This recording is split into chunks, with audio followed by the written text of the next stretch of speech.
Наступний доповідач професор Ельберт Аллен, професор факультету гуманітарних наук університету Нотр-Дам з Лівану, керівник Центру дослідження цінностей та філософії. Він також відповідальний за діяльність центру на Середньому Сході.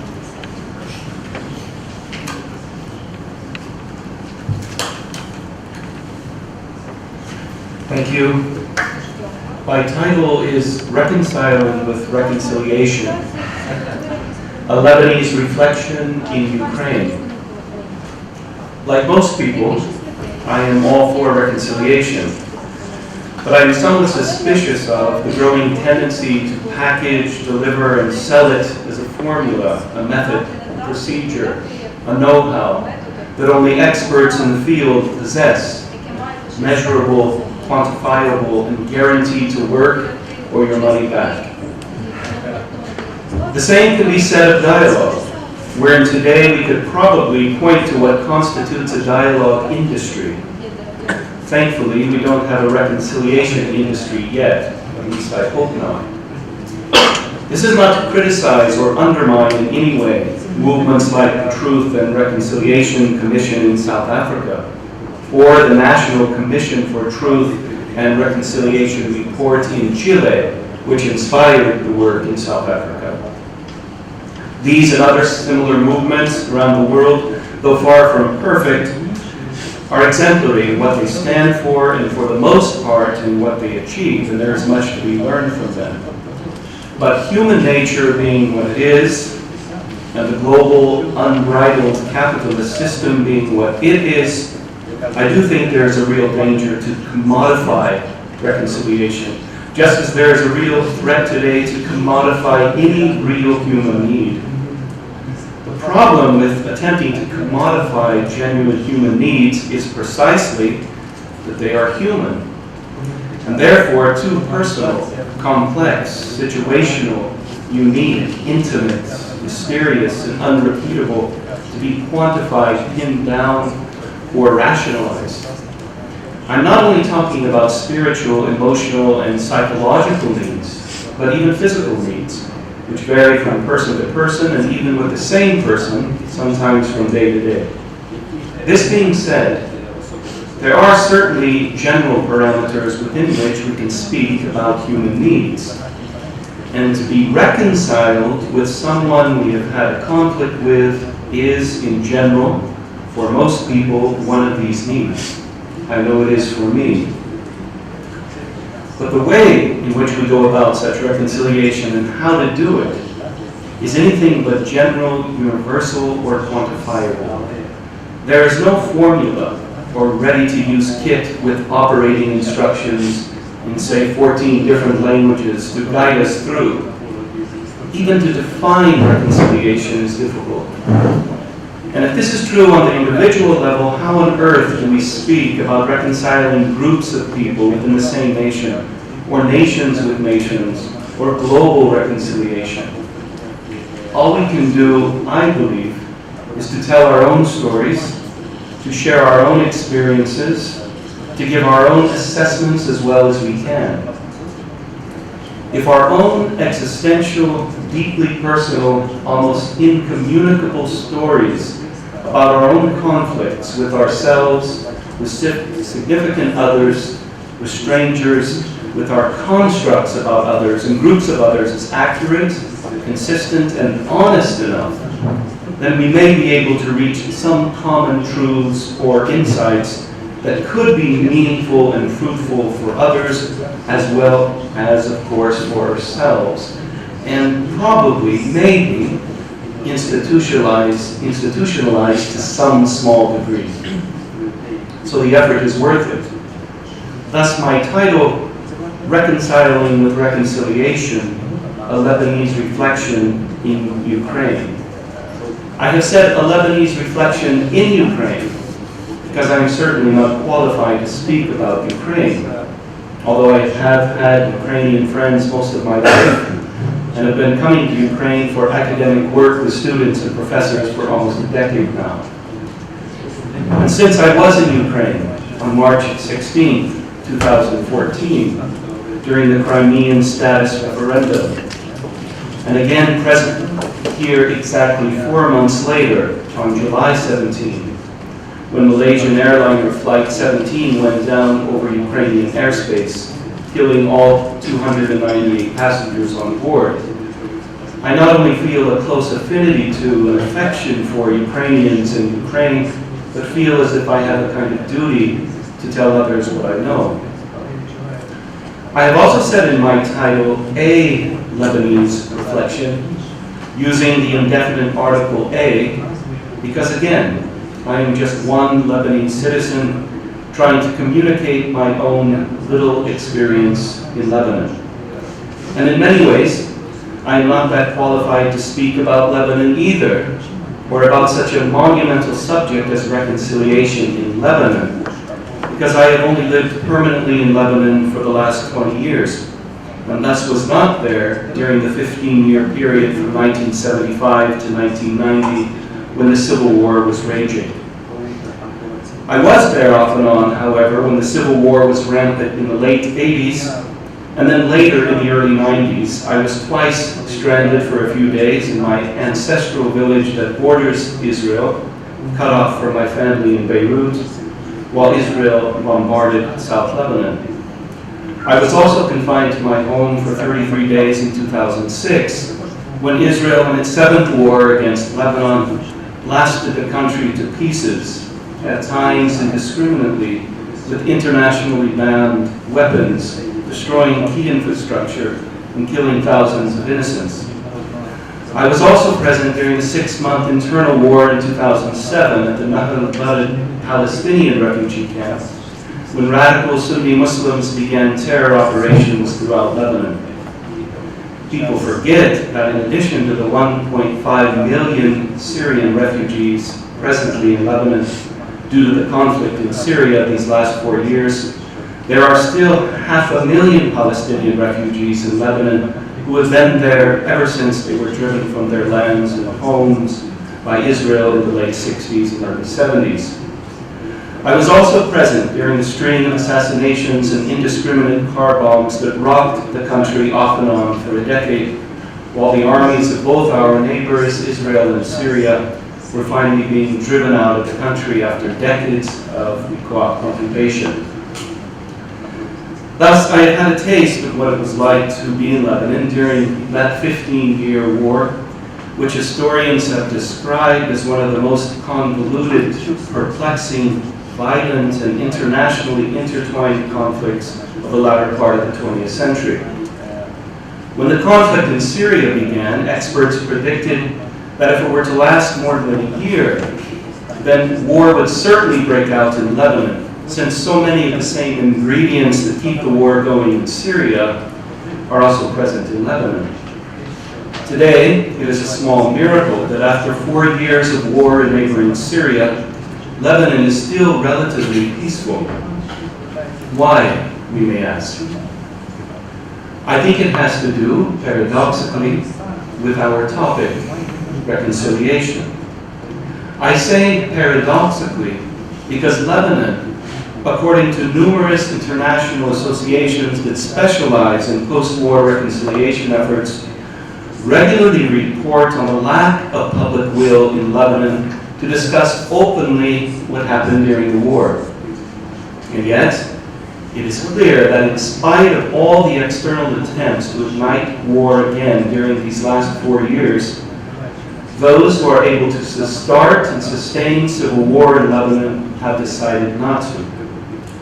I do not pretend to understand all of this, but I think it has to do with the fact that somewhere, beneath the surface, somehow, genuine reconciliation has and is taking place in Lebanon.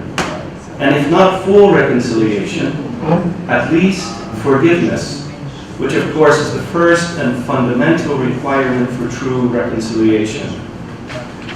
There are a few outstanding public examples of forgiveness in Lebanon.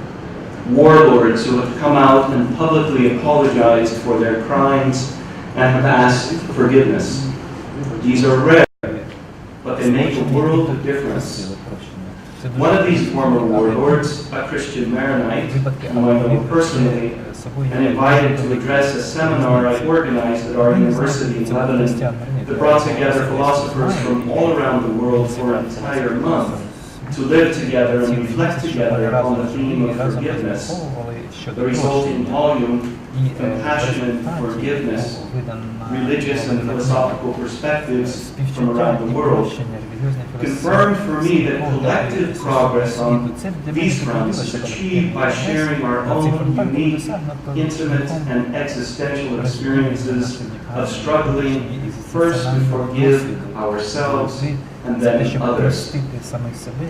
I will take this opportunity to donate this volume to the library of our International Institute of Ethics and Current Issues.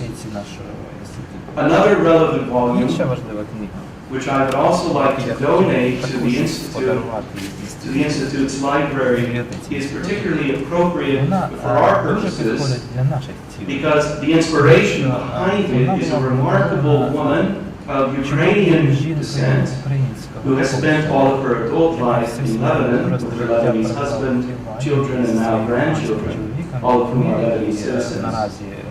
A very dear friend of mine, this distinguished woman, Dr. Alexandra Asili, is the governor and founder of the Center for Lebanese Studies at Oxford and former member of the advisory board of the Center for the Study of World Religions at Harvard.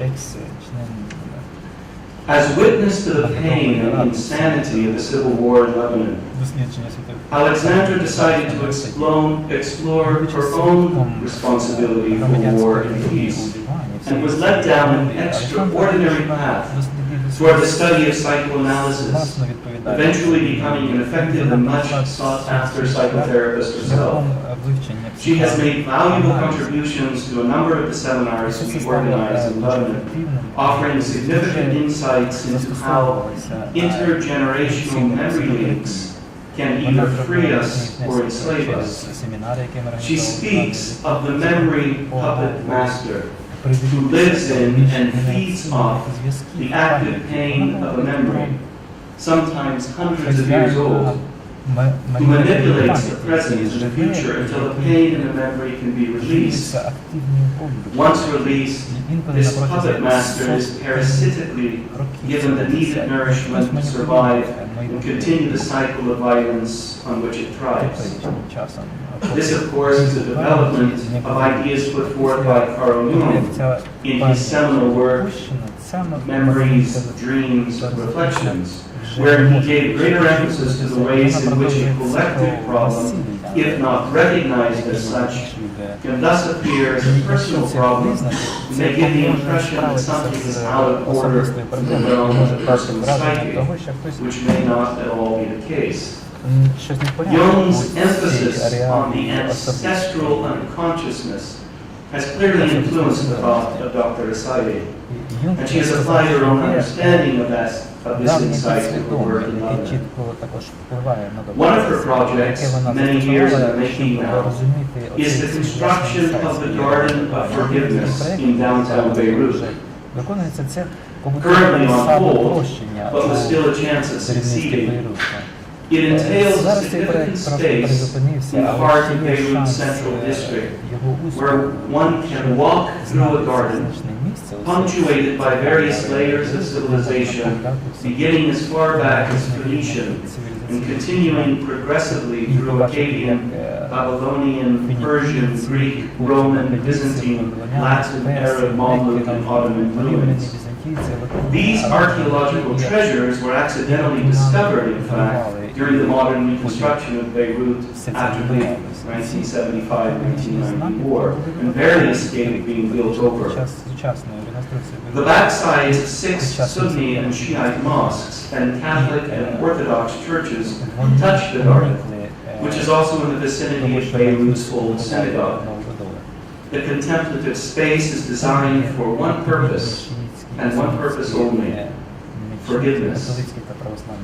Forgiveness of loved ones, of relatives, of ancestors, of strangers, of real perceived enemies, and forgiveness of self. нащадків або Guided by the work of Louis Smead, Alexander Aside, through the garden, introduces those who visit it to the meaning of forgiveness by the via negativa. That is to say, by first and foremost indicating what forgiveness is not. It is not tolerating injustice. It is not forgetting what happened. It is not excusing the person who did it. It is not taking the edge off the evil. It is not surrendering our right to justice. It is not inviting the one who hurt us to hurt us again. It is, rather, as one slowly perceives while walking through and spending time in the garden, it is, in one word, a gift. Forgiveness is a gift which we can only receive if we make a choice to be free. An example of the fruit that such a choice can bring forth is to be found in an unprecedented event that takes place in the center of where the garden will eventually be, if it ever does come to exist, wherein for the last 5 years now, Christians and Muslims gather together on an official legal holiday, which is also a joint Christian-Muslim religious holiday, the only country in the world where the feast of the Annunciation of the Angel Gabriel to Mary is celebrated together as a legal holiday, and where the stories of the Annunciation to the Virgin are read out from both the Quran and the Gospel. Choirs of Christian and Muslim children sing the praises of the Virgin and read poems composed in her honor. It began as a small, humble gathering. It is growing and deepening every year. Perhaps something similar could happen here in Ukraine. Not necessarily focusing on Christian-Muslim joint worship, though this might also be considered, but primarily on joint Christian worship, say especially between Kiev and Moscow Orthodoxy, in a new and creative way. In conclusion, I want to thank the organizers of this conference for choosing the theme of reconciliation, for asking me to say a few things about Lebanon in this regard. Things which may give some encouragement to and shed some light on the envisioned reconciliation projects that I understand are being planned now in Ukraine. Although I've been in Ukraine many times, this is my first time in Kiev. And the first place I visited, since it is right around the corner from where I'm staying at the St. Michael's Golden Domed Monastery, was the Institute of Philosophy. After that, I stopped in at St. Alexander's Cathedral, and then finally arrived at the Maidan. As soon as I entered the space of the Maidan, it occurred to me that the progression of my first stops in Kiev had significant symbolic meaning. I began with reason, the Institute of Philosophy, followed by faith, St. Alexander Church, and then to the Maidan, the public square where faith and reason ought to meet. As soon as the Maidan came into view, an op-ed piece in the Kiev Post, written by Boris Kutsek, over a year ago now, came rushing back to me. Prophetic words with which I would now like to end this little reflection. Day and night, between the revolutionary energy of the main stage, with its musicians and politicians, and the reverence of the ecclesial tent served by priests, sisters, and seminarians, amidst the students and entrepreneurs, Afghan veterans and Crimean Tatars, white-collar workers and villagers, taxi drivers, police, and barefoot riot troops, through meeting with those who run the country, with those who want to run the country, and those who have been run over in this country. A distinct antonymic identity emerges. The Maidan is wide and vital, internally structured and open-ended.